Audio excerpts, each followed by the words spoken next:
Is it? No, Harry Berlin! I thought so.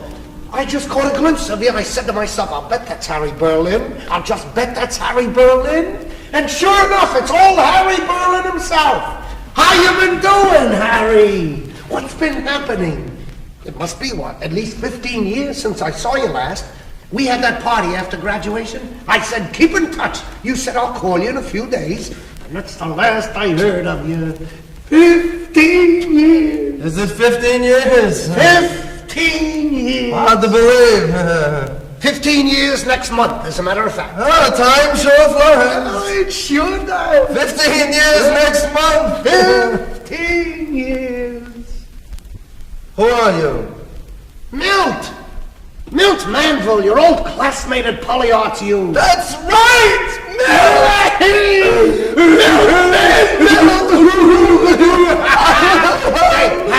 Harry, I've been doing wonderful for myself. Terrific. Got into the brokerage business during the day. Stocks, bonds, securities, you know? The money's just pouring in. Doing fabulous. Got into second-hand bric-a-brac and personal accessories at night. On my own. It's a great racket. Easy buck. I got myself married. Yeah, I went and did it. Finally did it. Ellen, wonderful, wonderful girl. Do anything in the world for her. Home in the suburbs. No kidding. 35,000. And that's not counting the trees. Big, tremendous trees. You should see them. Look at this watch. Solid gold, 22 carats. Harry, notice the label? Silk underwear, imported. Isn't that something? Hey, smell this. Go ahead, smell it. Finest French cologne. Not bad, huh? Well, how's it been going, Harry? Let's hear. Awful, Milt. Awful. It couldn't be worse. I'm at the end of the line. Everything's falling apart. I don't get it. The world, Milt. People, life, death. The old questions. I'm choked with them. Oh. So I must have been out of school for only a couple of weeks when it happened. Out of the blue. Disillusionment, despair, debilitation, the works. It hit me all at once. Oh. I remember I was sitting in the park. It was Sunday. A hot, lazy Sunday. The sun was burning on the back of my neck. An open book was in my lap, and I was kind of daydreaming, thinking of the future, my plans, my prospects. And then, suddenly I looked up, and I saw standing there in front of me. How can I put it into words? It was a dog, Milt. A fox terrier. I'd swear it was a fox terrier, but who knows? Well, let's just say it was a dog, Harry. It was a dog, right? Dog. Go ahead. And he was there, right in front of me, standing on his hind legs. And he looked almost like a little old man with a little white beard and a little wrinkled face. And the thing is, Milt, he was laughing. Yeah, he was laughing as loudly and as clearly as I'm talking to you now. I sat there, I couldn't move. I couldn't believe what was happening. And then he came up to me. Now he was walking on all fours. And when he got up to me, he raised his leg and all over my gabardine pants. And they were wet, Milt, through and through. I could swear to that. And then he turned right around and walked off. The whole thing was all so unreal, so damn senseless. My mind, I thought, why me? Out of everyone in that park, out of hundreds, thousands of people, why me? What did it mean? How do you explain it? That started it. Right there, that was the beginning. From that minute on, it changed. Everything changed for me. It was as if I was dragged to the edge of a cliff and forced to look down. How can I make you understand? What words do I use? I was nauseous, Milt. Sick to my soul. I became aware of the whole rotten, senseless, stinking deal. Nothing mattered to me after that. Nothing. Your plans to go to medical school? I couldn't. The book you were writing? No use. Your Greek studies? I couldn't. No roots. No modus vivendi. I had to find some answers first, the reason. Oh, I traveled, Milt. I went everywhere, looked every place. I studied with a Brahmin in Calcutta, with a Buddhist in Nagoya, with a rabbi in Los Angeles. Nothing. I could find nothing. I didn't know where to turn, what to do with myself. I began drinking, gambling, living in whorehouses, smoking marijuana, taking guitar lessons. Nothing. Still nothing. Tonight, Milt, Tonight I was going to end it all. I was going to make one last stupid gesture of disgust, and that would be it. You don't mean... That's right. How terrible. How terrible, Harry. I'm ashamed of you at this minute. I'm ashamed to have been your classmate at Polyarts U. Ask me what I believe in, Milt. What do you believe in, Harry? I believe in nothing, Milt! Nothing? That's terrible. How can someone go on living without believing in anything? That's the problem I'm faced with! And there's no answer to it, none, except down there. Now let's not lose our heads. Let's control ourselves. Keep calm. Keep calm. Listen to me. Listen. I can understand everything you said. I can understand. But Harry, don't you think it's more than unusual, just a little more than unusual, that I happen to be passing at the very minute, the precise exact minute that you were contemplating this horrible thing? You don't mean... I'm not saying it. I didn't say it. But just remember, science doesn't have all the answers. No. Talking about it only makes it worse, Milt. You don't know what agony I've been through. It's gotten so bad that sometimes in the middle of the day and night, without a warning of any kind, my entire body becomes paralyzed. Yeah, I can't move a muscle and... Harry, for God's sake, what is it? Harry, for God's sake, look at me! Harry. Help! Help! Here, help! Help! Help! Help! Harry, speak to me! That's the way it happens. That's terrible. Terrible. You scared the life out of me. Why don't you go see a doctor, a specialist, someone? I don't have to see anyone, Milt. I know what it is. The will to live drops out of me. It plops right out of me. Why move, I say to myself? Why do anything? But that's not all. Sometimes I can't see. I lose the power of sight completely, and I grope about. Milt! Where are you? Are you still there, Milt? Harry! Help me, Milt! All right, Harry. Help me get to the bench! Just a minute, Harry. Watch your step. Take it easy. Here we are. There. Here we are. Thank you, Milt. Is there anything else I can do? No, I'm all right now. That's the way it happens. I would never have believed it. Why say, I say to myself, why be a witness to it? Why, Milt? Why? I don't know, Harry. I don't know. So I go blind and I can't see. The whole thing is completely automatic. I have no control over it. But there must be something you can do. What did you say, Milt? I said there must be something you could do to correct it. I can't hear you, Milt! Speak slow. I'll try to read your lips. I said there must be something you can do. I can hear you now, Milt. That's another one of mine. My fits. Sound becomes so damn painful to me. Why listen? I say to myself, why listen? That's incredible. I wouldn't have believed that was possible. Well, it is! Look at me, I'm a living example of it! And now you can... Harry, you speaking to me, Harry? I can't hear a word you're saying, Harry. Oh, my God, not that too. You know, I understand. Here, Harry, let me have that pencil and paper. Dear Harry, what we have to keep in mind, no matter what the least you can do is let me finish it. I can hear you, Milt! You can? Yeah, I can't speak when that happens, but I can hear all right. Why speak? I say to myself. Words have no meaning, not anymore. They're like pebbles bouncing in an empty tin can. I don't know what to say, Harry. What can you say, Milt? It's no good. No good. For crying out loud, let me get it over with! No! No! Harry! Let go of the rope! Let go! Harry! Oh, this is terrible. Give me that rope. There's plenty of time to hang yourself. Did it ever occur to you that you're in the state you're in because you've never known the feeling that comes with money, with power, with influence? Milt. Oh, don't brush it aside. Look at me. Ask yourself, why did he go up so high and I go down so low? Ask yourself that. We both started out on the same foot. As a matter of fact, you started out ahead of me. You had the money your folks left you. I had nothing but my 2 hands and a quick eye. When other people slept, I worked. When other people said it couldn't be done, I went out and did it.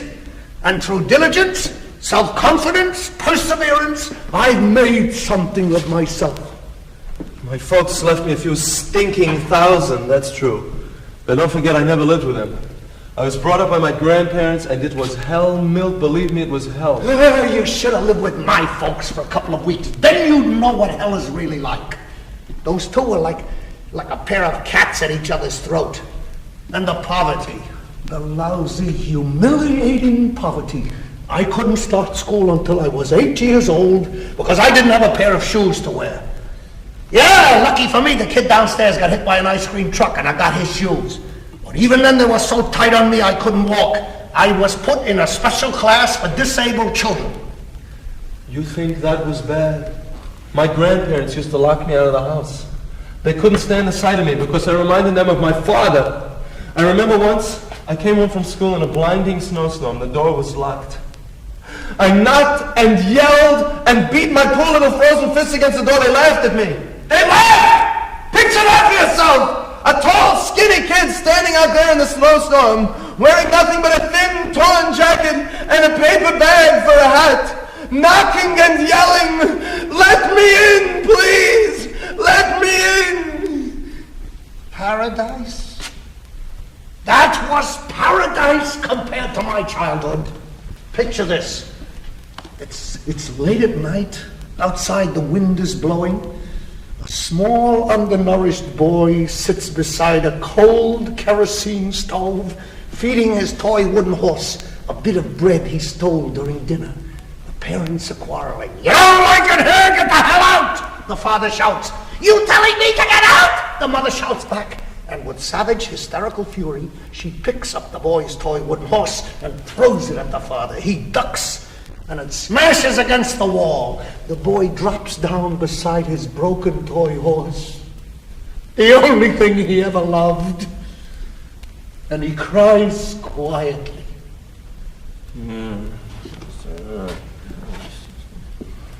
Did you ever get beaten? I did. With what? A strap, a stick, a radiator cover.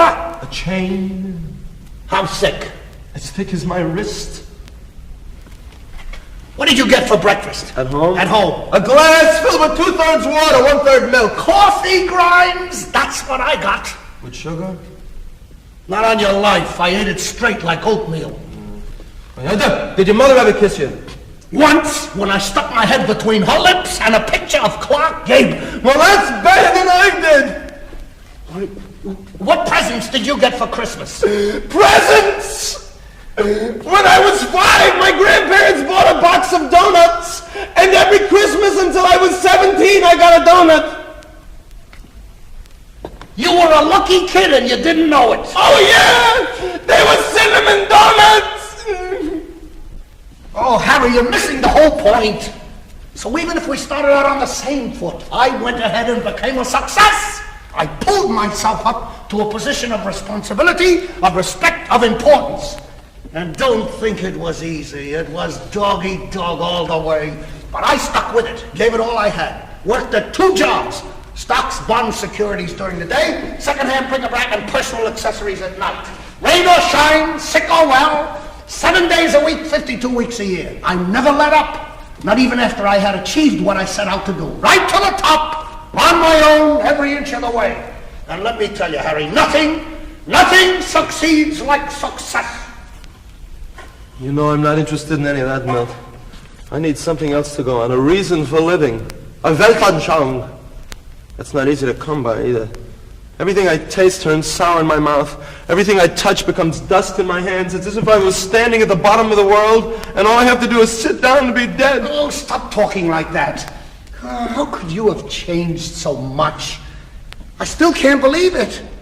At school, you were one of the boys, full of life, ready for a laugh and a good time at the drop of a hat. Oh, remember, Harry, remember our marching down the football field in our red and gold uniforms. You leading the Polyarts all-girl band on the right, with me leading them on the left. Our batons twirling in the air. Ta-ta-ta-ta-ta-ta-ta, alma mater, alma mater, forward to the fray. We will win our victory and move right on our way. Hey, hey, hey, alma mater, alma mater, forward to the fray. It only makes it worse! You're right, though. At school, everything was different. I was different. I expected so much from myself, from the world, from the stars, from the sun. You remember what they used to call me at school? Dostoevsky. That's right, Dostoevsky. What ambition I had, what energy. My medical career, my writings, my Greek studies. Always had my nose in a book, always scribbling things down.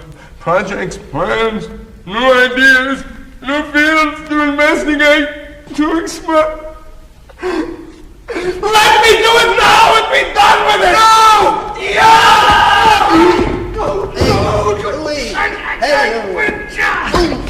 That's terrible. Terrible that you should treat life so cheaply. It's a sin. There, I said it and I'm glad. Look at you at your age. Worn out, defeated, wrecked in body and soul. It takes guts to go on living, Harry. It takes guts to make something of your life. Harry, listen to me. Love. Love. Yes, Harry, love. Human love. The love of a small boy for his toy wooden horse. The love of an old classmate. The love of a man for a woman.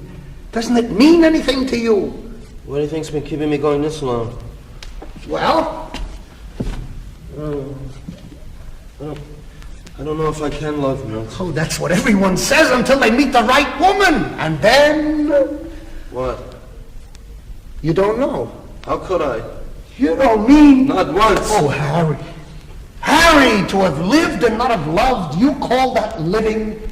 You don't know what life is. How can you destroy it? Love. We read about it, all right. We hear a lot about it, but where is it, Milt? Where? I haven't seen it, and I've been through the mill and around the world twice. That's because your eyes are closed, Harry. Your eyes are closed. Do you think I could go on working day after day, giving my youth, my health, my life itself for a handful of shekels? For a few clammy coins? If there wasn't some compensation for it? Something that made it all worthwhile? You do understand. Of course I understand. You ask me what I believe in, Harry. What do you believe in, Milt? I believe in love, Harry. Love. Love. Oh, if I thought there was a chance. Of course there is a chance. Being alive gives you that chance. Look, now that we've met, I'll help you.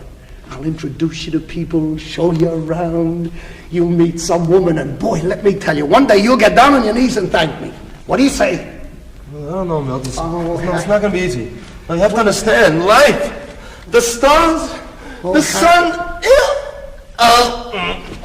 Harry, don't start that again.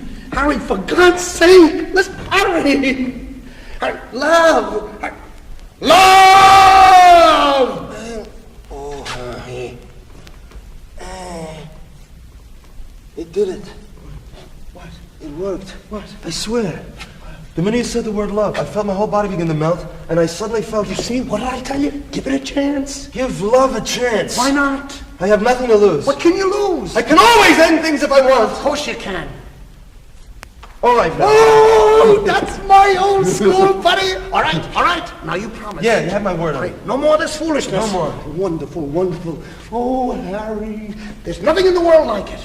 It's like getting a new lease on life. It changes everything. 1 minute, you're down in the gutter. The next, you're up in the clouds. Do you know I'm more in love today than on the day I married? You don't mean... That's right, but my wife won't give me a divorce. She's a wonderful, wonderful woman, Harry. Don't get me wrong, I'd do anything in the world for her. But once love goes, what's left? There's no thrill to it, no excitement, no surprises. Look, here's her picture. Your wife? No, the girl I want to marry, Linda. Isn't she beautiful? Everything she does has grace and charm, a fascinating oriental quality. Look at her eyes, Harry, her mouth, her young virgin voluptuousness. You don't know how much I love this woman, Harry. I can't bear being away from her, not for a single minute. Well, Sheer torture. Why don't you get a divorce? All I have to do is ask Ellen. You don't know women, Harry. Say no, they'll say yes. Say yes, they'll say no. It can't be done that way, never. Look at me. I look happy, don't I? I look as if I have everything in the world to live for. Well, I don't. I'm miserable, positively miserable. Linda, my sweetheart, what's going to happen to us? Come on, Mel, get a hold of yourself. That's easy for you to say, Harry. You don't know what torture it is. We work in the same office. We can't look at one another. We can't speak to one another. We have to meet in back alleys, bus terminals, crowded, noisy saloons. You know what that's like.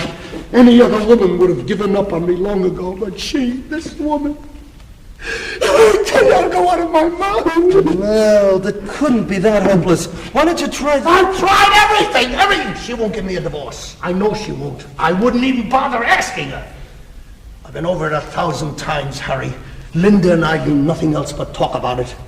There's only one answer. That is if she wants a divorce herself. If she meets someone and Ooh, Harry!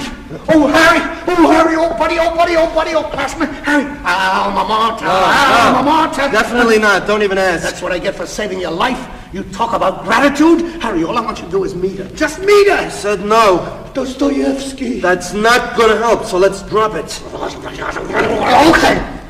Okay, that's your privilege. But it's my privilege to end my miserable life right here and now. Let go of me! Don't be a fool! How long do you think I can go on like this? Living with one woman, loving another? I can't work, I can't sleep, I can't eat. What do you think I'm made of? You couldn't be serious! Oh, couldn't I? Couldn't? Look at this life. Did you ask yourself why I came here tonight, Harry? Did you ask yourself what I was doing in this godforsaken place? You don't mean... Ellen should be here any minute. You draw your own conclusions. I don't believe it. That's the ugliest, the most cowardly and revolting. You are actually... Yes. Her or me, one or the other. I can't go on like this anymore, Harry. Now will you let me? What are you doing? This isn't like you. You were always so level-headed, so damn anxious to get ahead in the world and make something of yourself. You're not going to throw it all away now, are you? What's the good? As much as I can take of all this misery. Always working from the first day of school, thinking about business, finance, investments in Wall Street. Oh, what's the good of bringing all that up? Don't you see, Harry, I've had it. Up to here, I've had it. But love, Milt! What about love? Love? Love! The thing you were talking about just a minute ago. Linda? Linda, exactly. Oh, Harry, meet her. Just meet her. Linda? No, Alan. Meet Alan. Will you promise to stop this nonsense? I promise. Yes. And, No more with the knife, no. let me have it. Oh, Harry. Oh, Harry, meet her. I know you told hit it off, Harry. She reads book after book after book. She paints. She plays guitar. Classical or flamenco? What's that? The guitar. Did she play classical or flamenco? I don't really know. I play flamenco. Well, she's good at it. Very good at it, whatever it is. She reads, Harry. That woman reads continuously. Books I never even heard of, with hard covers, too. All right. No, I'll meet her, but that's all I'll do. That's all I want you to do. Don't forget your promise. I won't. You have my word. Did you hear? Here she comes, Harry. Wait here. Here she comes. Wait here. Wait right over here. Don't move. I'll bring her right over.